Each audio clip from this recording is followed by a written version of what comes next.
most of you are probably very aware of who Dr. Warner is.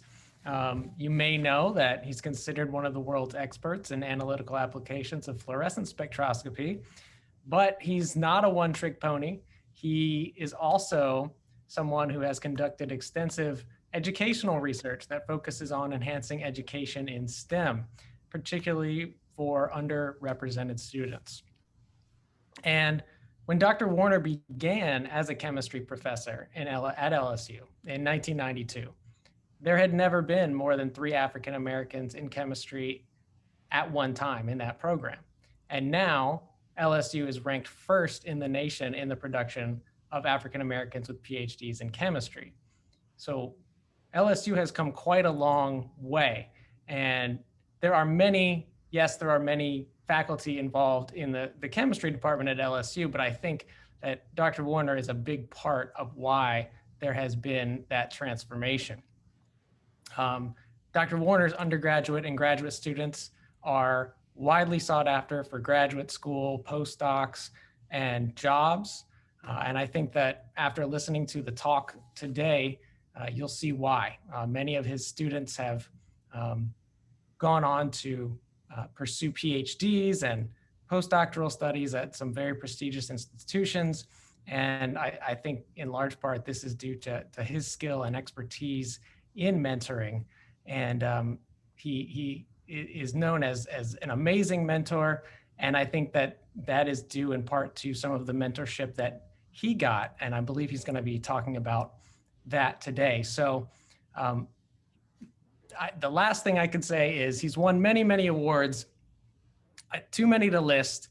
But the ones I will say is he has won the PASMEM Award, which is the Presidential Award for Excellence in Science, Mathematics, and Engineering Mentoring. That's a big one. The 2016. Got 2 other PASMEM members on here also.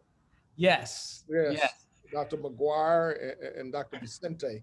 Emil, have you ever won that award? Nominated by Dr. Warner. I have not. Have you ever won that award, Emil? I have not.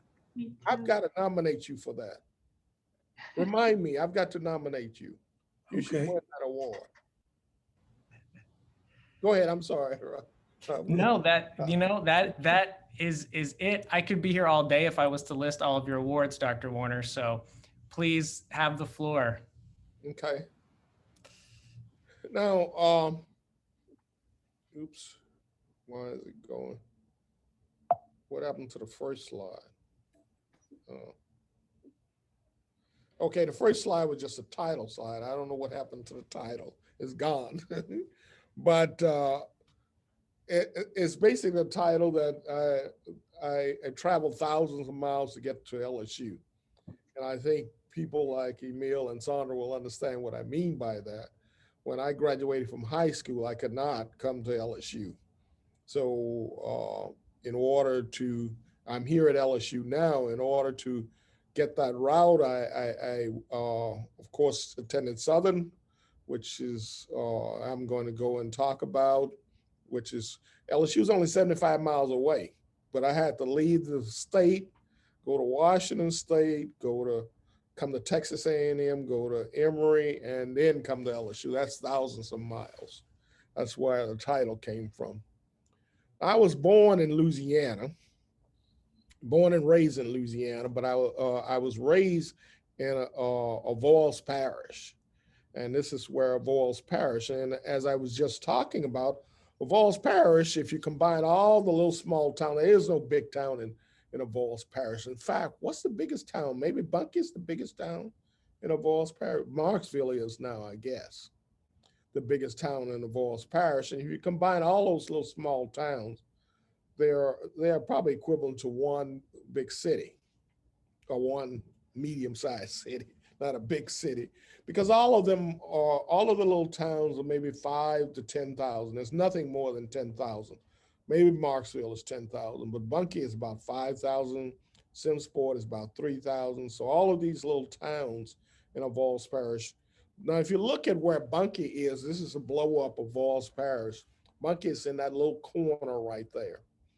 And so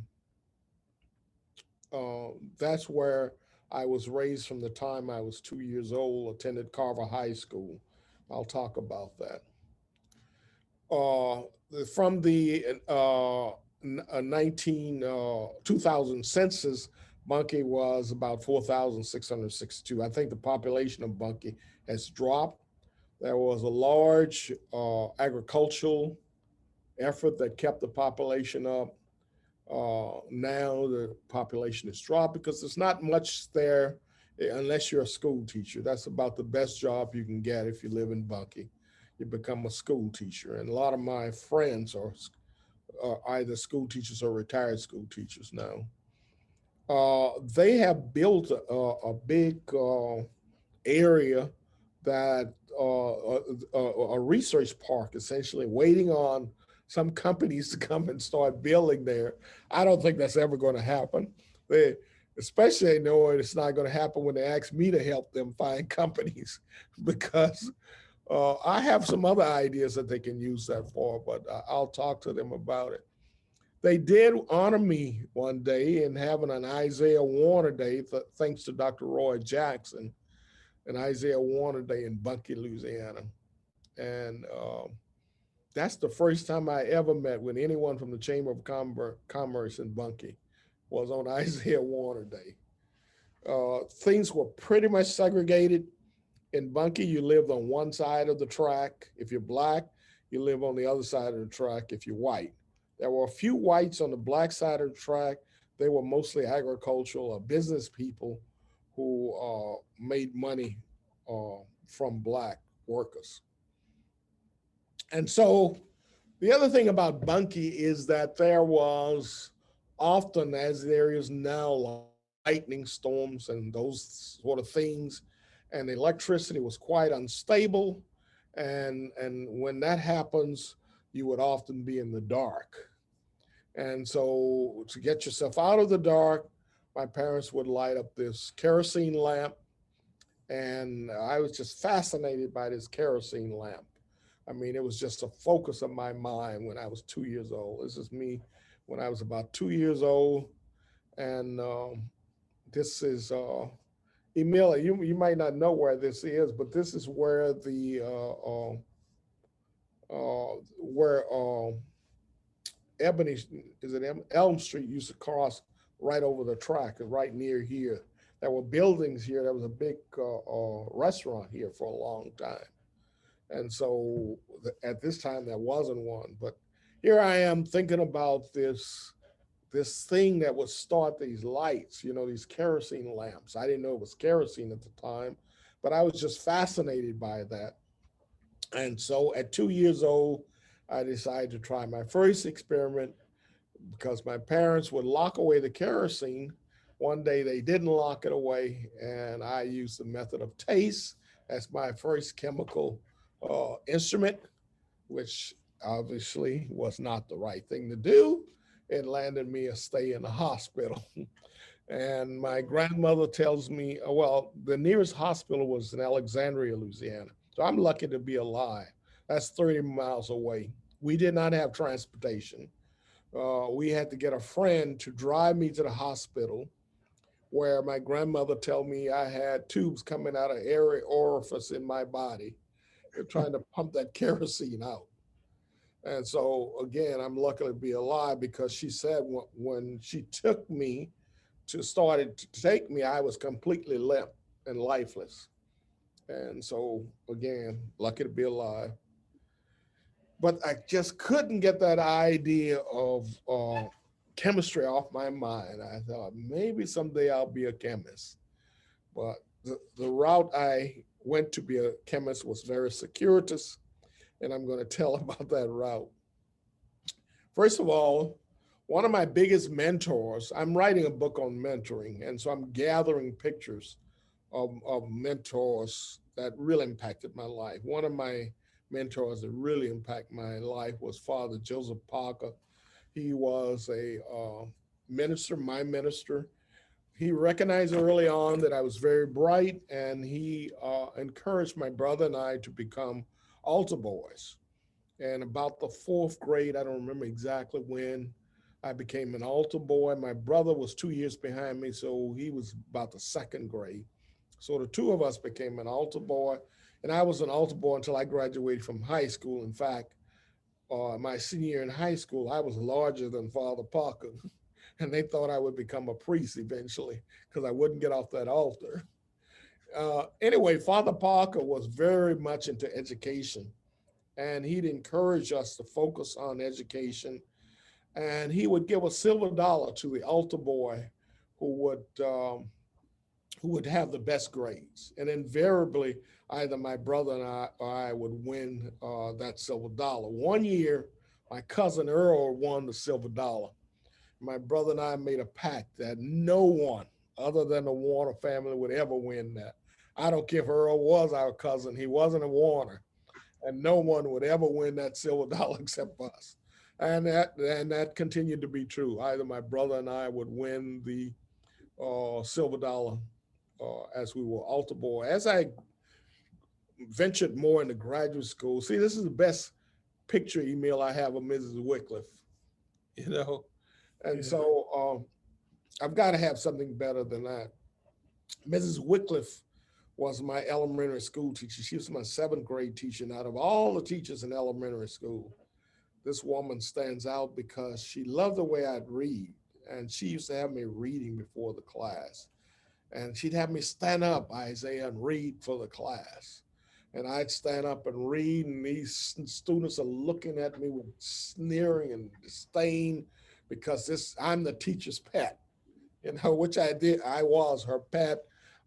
Anytime there was artistic sort of things going on because of my love of art, she would have me over helping to do the decoration for the art, creating and drawing things and all of that. The fact that she had a nice looking daughter, also slightly older than me, helped me to venture over that way. You remember my daughter, Emil? Yeah. Yeah.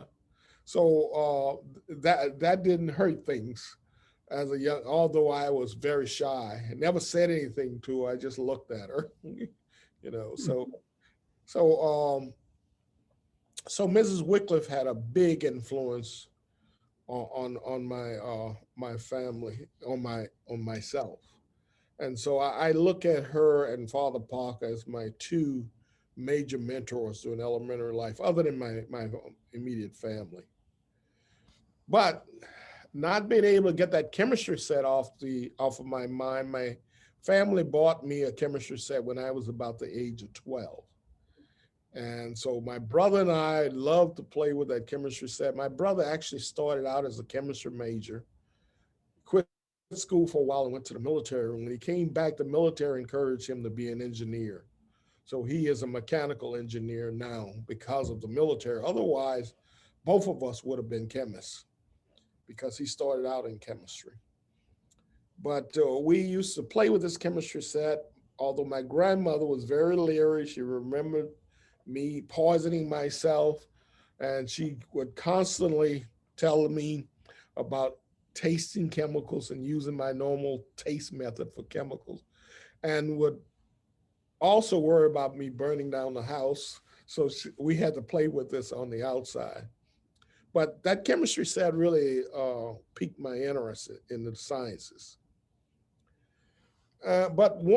Even though chemistry and sciences was a major mentor, my most potent mentor was right here.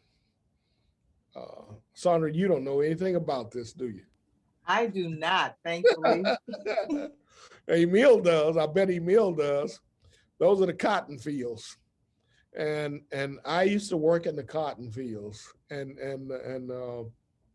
I used to hate it with a passion. People would say that boy's lazy. That boy was not lazy. That boy just not like working in that hot sun and picking cotton, and these caterpillars walking around me and crawling all over me. And they seem to be whispering to me, "Go to college, go to college." I say, "I hear you, I hear you." So one day I come home and tell my grandmother that I hate this work. I am not going to do it the rest of my life. And she said, "What are you going to do? Be a teacher? Sounds good to me." So my grandmother was the first one to plant in the idea in my mind of being a teacher. And so I worked hard to get out of those cotton fields and to move on and do something other than that. Because back in those days, people thought that cotton would be there forever, which it is, and that people would be picking cotton. Well, they have actually changed the cotton, the DNA of cotton, so that cotton doesn't grow as high as it did when I was young. Cotton is now genetically modified to keep it low so that it can be easily picked. If you go to cotton fields, it never is above my waist. Now, when I was young, it would be above my head. And they've genetically modified so it is easily picked by the machines. And so that the cotton fields is what I attribute as one of my biggest mentors. Now, I had some high school mentors, Mr. Green. Did you ever have Mr. Green? Emil, I don't know if you took music. No, I didn't. I didn't take music. I didn't remember you, but he got a hold of my class, and Mr. Green would schedule, and from about the 7th grade, schedule music lessons, forced me to get into the choir. I didn't like the choir then, but I love the choir now. I even sing in my church choir right now. I've sung several solos in the church choir, and got into high school, and Mr. Green had rearranged everyone's schedule so that everyone remotely interested in music would be in the same class. Because, we used to follow our classes all the way up through the 12th grade, same class you came in, but Mr. Green got all of this rearranged. And one time my class was singing Let Us Break Bread Together. And we were singing it so well that all of the teachers gathered in the hall and said, "You guys are amazing. Why aren't you in the choir?" Well, they didn't know about the Green plan where we were the choir. Mr. Green had negotiated all of this and made us into the choir. Now, Mr. Green was such an important person in my life that recently when I started singing in the choir and really enjoying, I started thinking about him. And I decided to reach out to him. So he was living with his daughter in New Orleans, and I called, and his daughter answered the phone, and she says, may I help you? I said, yes, I'd like to speak with Mr. Green, and this is Isiah Warner. I'm one of his former students. She said, I know exactly who you are, Dr. Warner. I said, wait a minute, how do you know me? I don't know you. I've never met you. She said, well, Dad's been ill, and he's been talking about you, and he wants you to do the eulogy at his funeral. Not too long after that, Mr. Green died, and I did indeed do the Catholic version of a eulogy. It's not the same as the Baptist version. The Baptist version, you got to cry, do all of that. Well, my version was more humorous and remembering all the good times. You did know Mr. Green was a Sigma, right, Emil? I did not. Mr. Green and Mr. Frazier are Sigmas. And Derek Rivera's is a Sigma. Yes. Yeah. And Warren Patterson is a Sigma. I know that. Yeah. So my brother Robert, a chemistry major from Southern, is a Sigma. Is that right? So all the great people are Sigmas. So these alphas can forget about all these claims to fame that they make. Yeah. But Mr. Green was a Sigma, and Mr. Frazier was a Sigma also. Did you know that? Emil? I did not. Yep. Mr. Frazier and Mr. Green were Sigmas. And so Mr. Green had a big influence on my life. And when I made that call to him, his daughter said, Dad, someone here on the phone for you. He said, who is that? I says, Dr. Warner. And he said, oh, Dr. Warner. And he was just so excited. And we talked, I don't know, about an hour that night. And it meant so much to me that he still remembered me while I remembered him, in the same way. I mean, he was a major part of my life. Jean Ellis Jones, I know you had her, Emil. I mean, this woman would work you to death in her English class. And people often tell me I'm a good writer, and it is because of her. In fact, that is a characteristic of people from Bunkie. They were good writers if they took Jean Ellis Jones' class. Jean Ellis Jones taught me 11th grade English, but your essays had to be perfect, you know, and you have to come up with all of these ideas about what to write about. You have to do research and all of that. That woman worked us to death. And my class said, oh my God, we got to get out of this class. So we worked hard, got her out of her 11th grade class because she was only the 11th grade teacher. And we were thankful we were moving on to the 12th grade, Well, we get in the 12th grade, find out the new 12th grade English teacher is Miss Jean Ellis Jones. So we moaned and groaned and hoped that she would not follow us on to college. But despite that, being the English teacher, you would wonder how in the world this woman had such an impact on my life. Well, it was the writing skills, but she also got me into the Chemistry Institute because she knew Vanden White. I had no idea about the Chemistry Institute. And she asked me during graduation, what was I going to do? I said, I'm going to go to Southern. I had a full scholarship and major in some area of science. I don't know what. She said, how about chemistry? Sounds good to me. So she got me into that Chemistry Institute. And Chemistry Institute was free if you got in early. I was late. So Dr. White said it would cost $120.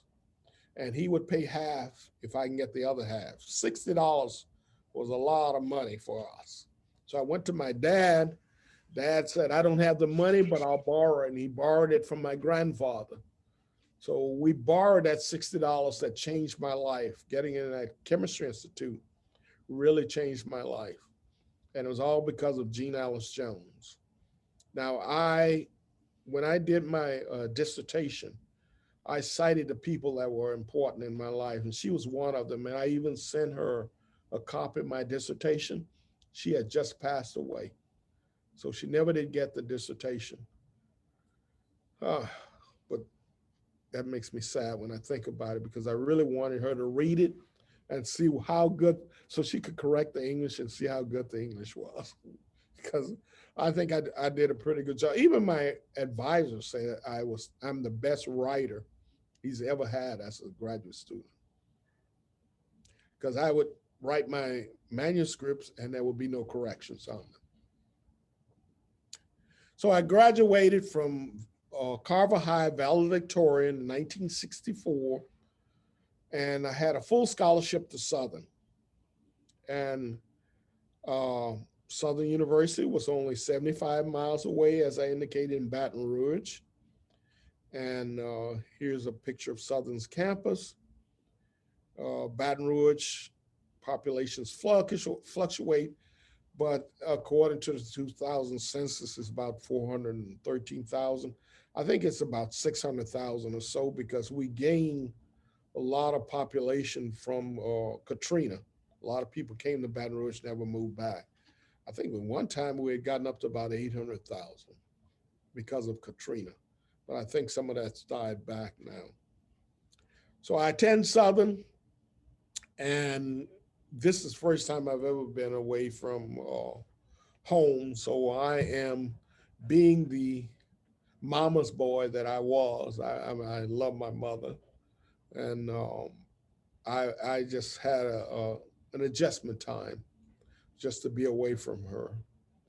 And so I even I went off to Alabama for a while during my junior year to do some work at Muscle Shoals, Alabama. But the two mentors in my life, and I know Emil and Sandra recognize this picture, Professor Vanden White. He was chair of chemistry.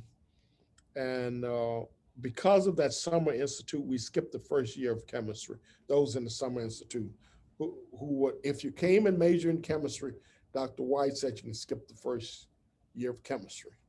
And guess who our first teacher was because we skipped the first year of chemistry, Emil? Someone you lamented about yesterday. Dr. Clark. No. Was it? Oh, Nelson? Nelson was Oh, boy. Nelson was our first teacher. So we're moaning and groaning and said, "Oh my God, maybe we Yeah. picked the wrong major," you know. Yeah. So we go into Vanden White's office, and he goes around to each of us and tell us our singular characteristics that will make us great scientists. When he got around to me, he said, "Mr. Warner, you'll have your PhD before you're 30." And I looked around and I said, "Dr. White, what's a PhD?"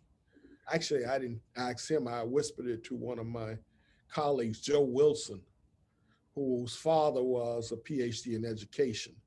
He went to Southern Lab. Southern Lab, you know, was the school for blacks in that time. And his father was a PhD. And Joe said, "Be quiet, boy, I'll tell you later." So Joe later explained to me what a PhD was. I often attribute to Dr. White saying it, but it was really Joe Wilson who explained it to me.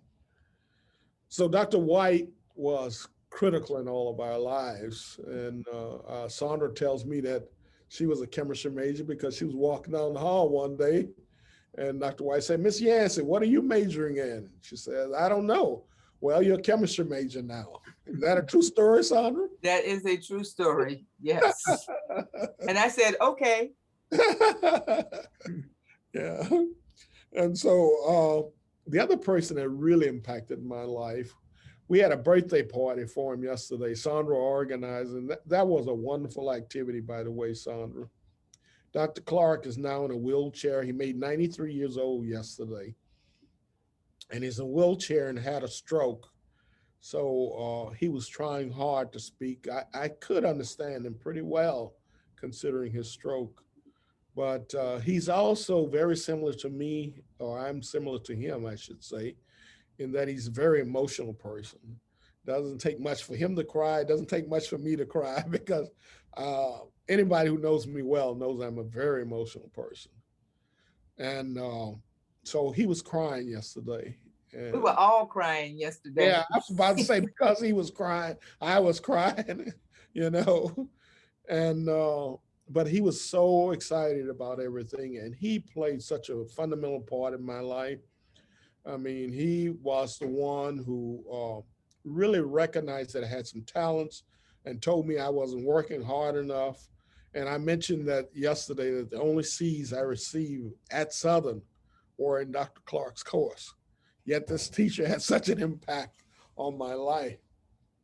And so I went on to during my sophomore year, I was thinking about going into advanced ROTC. Now, many of you young people don't know that back in the day, if you went into advanced ROTC, you first of all, ROTC was required for 2 years at Southern. You had to go to ROTC. That's a Reserve Officer Training Corps. The military required you to at the black schools. I don't know if that was true at the white schools, certainly at the black schools. Now, if you wanted to go beyond the 2 years, you can go on beyond the 2 years and take advanced ROTC, which would require you to go to the military afterwards.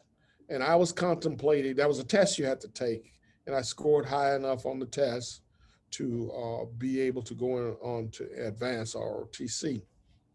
And I was really seriously thinking about it. And everyone in my family said, "You're going to have to go to the military anyway, go ahead." And my father, my mother, everyone was encouraging me to go except one person, Dr. Clark. And Dr. Clark sat me down and he said, "Look, if you have to go in the military and want to be an officer, you go to advanced ROTC. If you go, I mean, you go to officer training school after college. If you sign up now to go into advanced ROTC, you will be required to go to the military." And I decided out of all the people that I respected and loved, I took his advice. And that advice turned out to be some of the best advice I ever had. You know, in addition to being a great teacher, he was a great mentor to me and means so much to me, means so much to me. And so I can go on and on about how Dr. Clark and Dr. White played roles in my life, but they were both. And during this time, Emil and Sandra can also tell you this, that Southern, we had 16 African-American PhDs from some of the best departments in the country. As I recall, Dr. White is a graduate of Ohio. Dr. Clark, Purdue. Yeah, Purdue. Yeah, and Dr. White or Clark is from where? Dr. Clark is from Ohio, I think. Indiana University. Indiana, okay. So we had 16 Black PhDs, and the chemistry department at Southern was renowned for the people that they put out who went on and got PhDs in chemistry and other fields. And it's because of Dr. Clark, who was there first. I always thought Vanden White hired Clark, but Dr. Clark was there first, but Vanden White came in there and started hiring these Black PhDs from all over the country, the best in the country. And so Southern got its recognition as producing outstanding graduates. That's why we were sought after I showed you the picture of me doing the, I should have put it out, doing the rotation at the place, Tennessee Valley Authority in Alabama. And because they specifically came to recruit at Southern, they were shocked. As a matter of fact, they told me that they were shocked to find a place like Southern. Southern was ACS accredited, you know, and all of these PhDs in various areas, all of that added to our success. And so afterwards, because I didn't have to immediately go into the ROTC, my draft board told me, we're going to get you. I said, are you given any kind of deferments? We're given occupational deferments that are in the government's, in the national interest, and you might as well sign up now because we're going to get you. So Battelle Northwest came to interview at Southern, and I asked them, have you ever lost anyone to the draft? They said, no. I said, why? They said, we're a prime contractor for the Atomic Energy Commission. I said, are you going to make me a job offer? They said, well, we're very impressed and we're planning on making you an offer. I said, I accept. Aren't you going to negotiate salary? And this is a true story. I said, no, I accept. They say, aren't you going to look at the site? I said, I don't need to see the site. I accept. And so I flew as far as you can go pretty much in the continental United States, away from Louisiana, with a brand new wife. And it was my first time on the plane. It was maybe her second or third time on the plane. So she's consoling me. I never have liked flying on a plane. I've gotten accustomed to it, but I don't like it. I often think that if I were the pilot, I'd like it, but I don't like someone else being in control of my life. So I went all the way across the continental United States to the area called Tri-Cities. If you look at that lower right-hand corner of Washington State, it's Tri-Cities. And that's where Richland, Washington, it was the Hanford Project.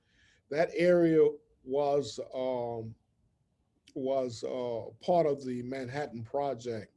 They processed the fuel for the atomic bomb in World War II. And so that plant existed. Now they were trying to clean up all the radiation from that bomb. And so all the research that was going on there was in terms of the radiation cleanup. And so that area of the country was not even on the map for many years until well after World War II. Now, recall that my wife and I attended Southern. We had never in our entire life been in an integrated environment. Talk about culture shock. We ended up living in Kennewick, Washington, and we were the only Blacks we ever saw the entire year that we lived in Kennewick, Washington. You know, there were no other Blacks. And so that's culture shock. Being in integrated environment when you live in a segregated environment all your life. But we soon moved to Richland where there were a few more blacks. But I was on a rotation program and I did not like being a technician. I hated it. And this man played such a big role in my life. You see, I've got a wonderful picture of him. Let me tell you the detective process I went. Turns out he's passed away. So I want a picture of him. I contact Baton. They have no pictures of him in their chronicles anywhere. And I said, this is ridiculous. I must be able to get at least some picture of this man. And so what I did was I called every family with the last name Z in Richland, Washington. And only on my second try, this lady answered the phone and said, well, you hit the right person. And she sent me this picture of Dr. Jack Z. Now, why was he so important to me? Jack Z was so important to me because I indicated I hated being a technician. And I wanted to go to graduate school and do something to get, well, let me back up a little. I thought I hated chemistry. So I went to this psychiatrist that my wife worked for, and I told him I hate chemistry. I said, I need to get into some other field. He gave me an aptitude test. Come back in 2 weeks. Took this aptitude test. I said, well, what is it that I like? Because I hate chemistry. And he said, you're going to be surprised. I said, no, I'm not. I just want to get on with my life. And he said, well, you're best suited to be a chemist. I said, how can that be? I hate chemistry. He said, well, maybe what you hate is being a technician. You need to go on and get your master's degree or PhD.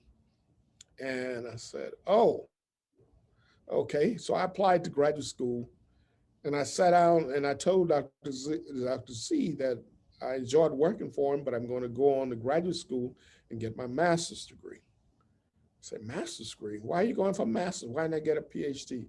I said, well, I'm not sure I can get a PhD. You know, that imposter syndrome that we all go through at some period in our lives, you know, some later than others. But, you know, I'd taken courses in a graduate program there, and I was typically at the top of the class, but I still thought that, and there was a guy, a white guy who was, I considered my friend, and I asked him, I said, well, how do you think I would do in a graduate program? He said, oh, you do all right. You won't be at the top. Now, he's a guy that would compete with me in the classes. And sometimes I would be at the top, sometimes he's at the top. And I think I was at the top more, but he was not very encouraging. And so I told Dr. Z I was going to go and get a master's. He said, why a master's? I said, I'm not sure I can get a PhD. He says, sit down, let's talk. He says, how many employees do I have? I said, you have lots of them, probably about 50s. He said, they all report to me, right? I said, yes. He says, almost all of them, when I explain something to them, I have to explain it 2 or 3 times. When I explain something to you, you get it the first time, every time. You can get a PhD. And it was because of this man's recommendation that I went on and applied for the PhD program at the University of Washington. And I became a little arrogant. I only applied to one school. The University of Washington was the only school I applied to because it was the best school in the area. And so I went on to Seattle, Washington. Emil, I think this is one of your pictures, isn't it? Yes. Yeah, Emil, I always want a picture of the fountain directly in front of Bagley Hall, and Emil sent me this picture. And it is one of the most beautiful sights you ever see. You see it's a little cloud in the background. If there's no cloud in the background, there will be a huge monument to Seattle in the background. What is it, Emil? What am I talking about? Space Needle. No. This is a natural monument that you could see from the fountain. Mount Rainier. Rainier. Yeah, Mount Rainier. Oh, it is so gorgeous. It is a mountain capped in snow, and it is absolutely. Now you got to send me a picture with Mount Rainier in the background, Emil. Have many. You have many? Send me Yes. one. Mount Rainier is in the background, and it's such a beautiful campus. I can't think of any campus I think is more beautiful than University of Washington's campus. They kept the architecture the same and everything. So it's absolutely gorgeous campus. And so I went on there. I had taken classes at the Center for Graduate Studies at Richland, and there was a guy who really impressed me. His name was Jerry Christian, and he taught me thermodynamics. And I love thermodynamics. I almost became a PChem major because I love thermodynamics. And as a matter of fact, at the University of Washington, you have to take entrance exams. Now, the PChemists were so arrogant, you have to take 3 entrance exams for the PChemists. Everyone else, you can take 1. PChemists, you got to take 1 in thermo, you got to take 1 in stat mech, and what's the other area? Quantum mechanics. Mechanics, yes. So you had to take all 3 of those exams.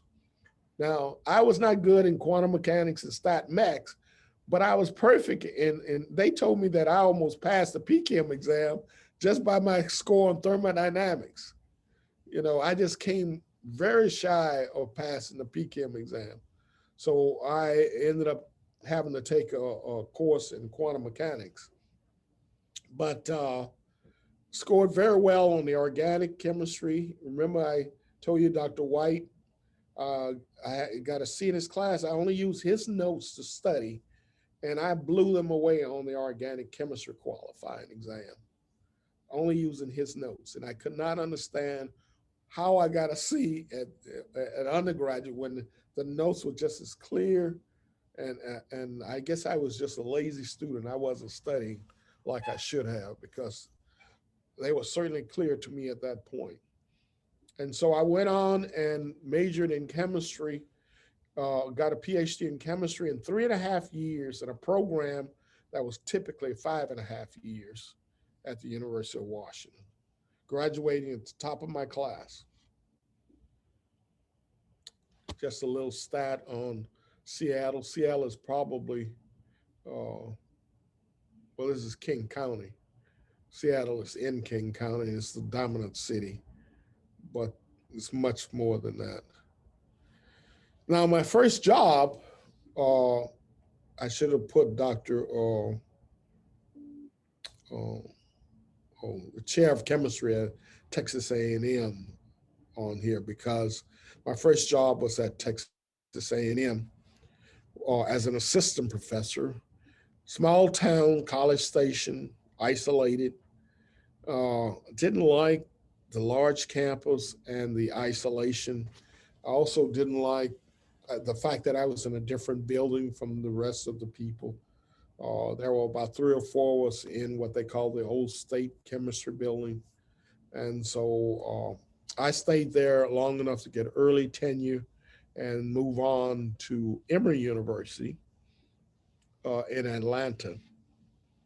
You can already see I've accumulated thousands of miles so far before I come to LSU. Went on to Atlanta, Georgia, Emory University, had no intentions of leaving until LSU approached me about an endowed chair. That's a whole story in itself. And this was Emory's campus way back then. Atlanta was about 4 million in population. Atlanta's steadily growing, so I know it's more than 4 million now. LSU approached me about an endowed chair. And so here I am back at LSU. Now, when I interviewed at LSU, that was only my second time setting foot on LSU's campus. When I was looking for a postdoc, I had approached Dr. West about a postdoc. Before that, that was in 1976. Before that, I had never set foot on LSU's campus. LSU was segregated. The chair of the department said, "Oh, I bet LSU has changed a lot since you were a kid." I said, to be perfectly frank, I didn't know I could have been blowing my interview right then, but I said, to be perfectly frank, I never set foot on this campus except one time, and that was a year ago, few years ago, and he turned blood red. And I would not pretend that LSU, there are people that pretend that LSU had its first black on campus in 1952. That young man didn't last one semester. His father had to sue to get into the university. And they tortured him, kept him up all night. They would knock on his door at 2 o'clock in the morning.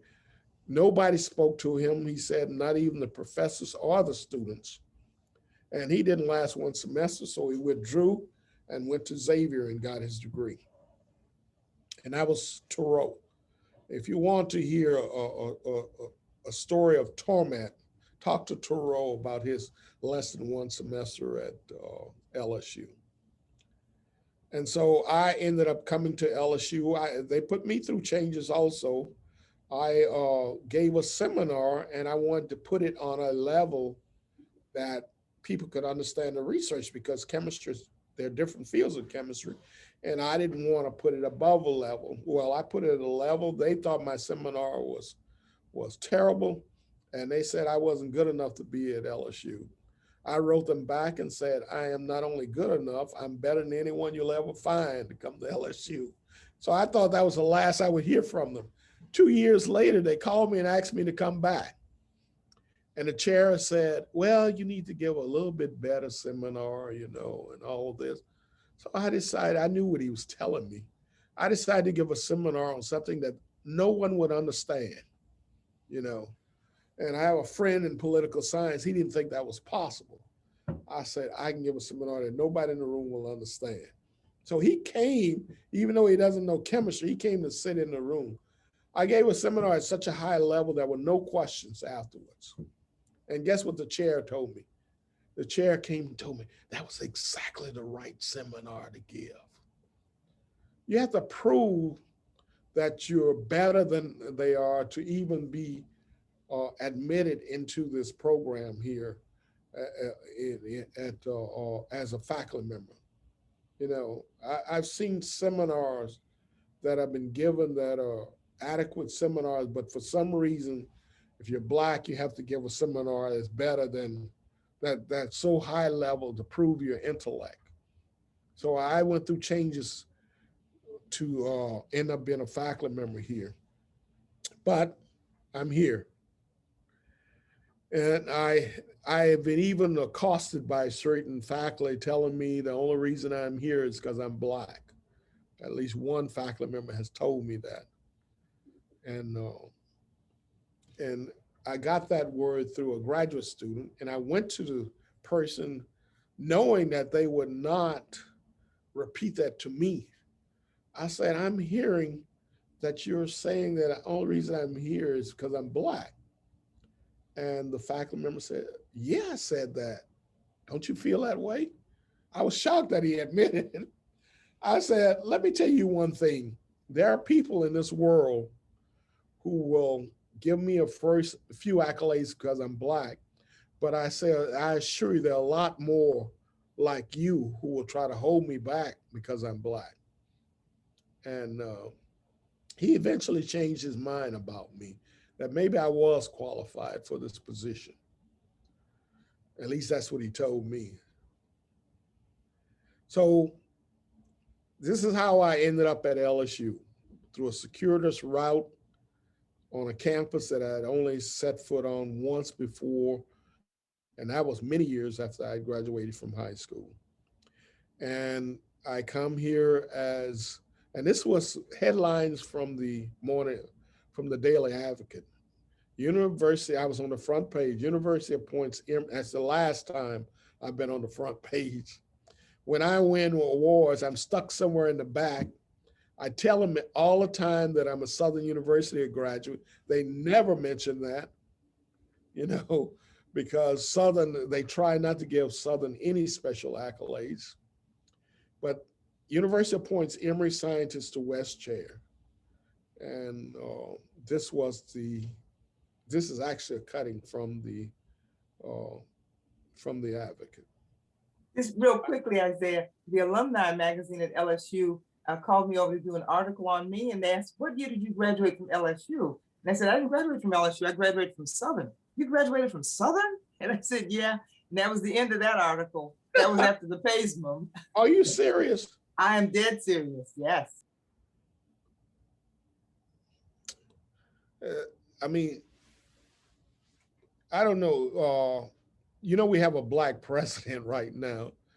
I hope that he's not going to go through some of the things that we've had to go through. I worry about him because there's already talk among the alumni about the idea of having a black president for LSU.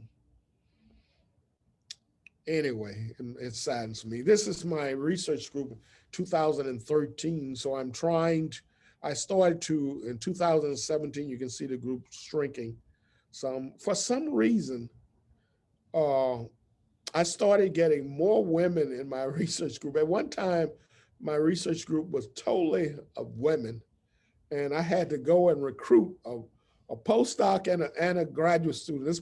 This graduate student came from another group, and this postdoc, the rest of these the rest of these people are women in my group. So my group became all women at one particular time. This is actually the spouse of this young woman who's my postdoc. And here's Halle, who's my assistant. Stephanie, one of the graduate students who contributed to my essay. Namisha, who is an outstanding young woman. She didn't get into medical school, so I got a letter from her father saying that I heard that you're very good with students, and I want you to take my daughter under your tutelage. Well, it turns out that was the best thing that ever happened. I mean, this young lady had nearly a 4.0 grade point average. And I don't understand. Well, I do understand why she didn't get into medical school. She's a very quiet person, very quiet. But when she did her dissertation, typically students dedicate their dissertations to their parents. She dedicated her dissertation to me. And I literally, again, I told you I'm emotional. I cried when I saw that. And her cousin, who's on the faculty here, I told her cousin that. He asked her, I wouldn't ask her why she dedicated her dissertation to me. But her cousin, who was a friend of mine, asked her, why did she dedicate it? And she said it's because I impacted her life in so many different ways. She's now postdocing at the medical school down in New Orleans. And her husband is getting a pharmacy degree from Xavier. I've had some really great students in my life. I'll mention Stephanie, a little bit about Stephanie. Stephanie came in, was sit here, and she graduated from Xavier, struggled, and Sandra, I think you helped her out a little, didn't you, with classes and things? Stephanie Vaughn? I'm trying to unmute myself. Yes, it was the cumes that she was having trouble with. Right. And I helped her with that. Yeah. She also had trouble with grades also. And every semester she comes and say, I hate chemistry. I don't want to stay in chemistry. And every semester I say, let's wait another semester. Let's wait another semester. Let's wait another semester. Until she got so far, she couldn't quit. And so she has a PhD now. She swore she would never do chemistry. She interviewed for a postdoc with the Naval Research Laboratory in the DC area. When they interviewed her, they stopped interviewing. She was so good. And so I talked to her the other day and I said, you love chemistry? She said, Dr. Warner, I love chemistry. I say, see, I knew better than you did, you know? So she loves chemistry. But one thing she pointed out is that if she had not worked for me, she would not have a PhD. I say, Stephanie, that's not true. She said, it is true, Dr. Warner. It had to be you or someone like you. I said, why do you say that? She said, because as many times as I kept telling you I wanted to quit, the average professor would say, go ahead and quit. And I just would not let her quit. And because I saw how good she was, you know, and there are people who will say, well, somebody who's struggling in grades, struggling with cumes and wants to quit, you know, they would have let her quit. I didn't let her quit. And there are a number of other students like that. It is so important to me that students realize their real potential. And that's why I spend so much time mentoring, because if it were not for the people who were there mentoring me, I would not be where I am today. I won a number of awards. Here are some of my research awards, just highlighted a few. These are not all of my awards, but the ones in red are the ones I'm particularly proud of. I'm proud of all of my awards, but the ones in red are more meaningful. But those are my research award. I have won an equal number of awards for mentoring and education. In fact, next month, I'm going to the ACS meeting to get the ACS Division of Analytical Chemistry, Jake Calvin's Giddings Award for Excellence in Education. And so again, I am pleased. I'm pleased with the mentors that were there in my life, because I would not be where I am, because there's no way you would have predicted that I would be where I am today. I am the first in my immediate family to get a high school diploma, let alone a college degree. And so without those persons being in my life, I would not be here. And this talk was not for the professors out there, was not for the PhDs out there. This talk was for the students out there, and let you know that anything that I've accomplished, you can do more.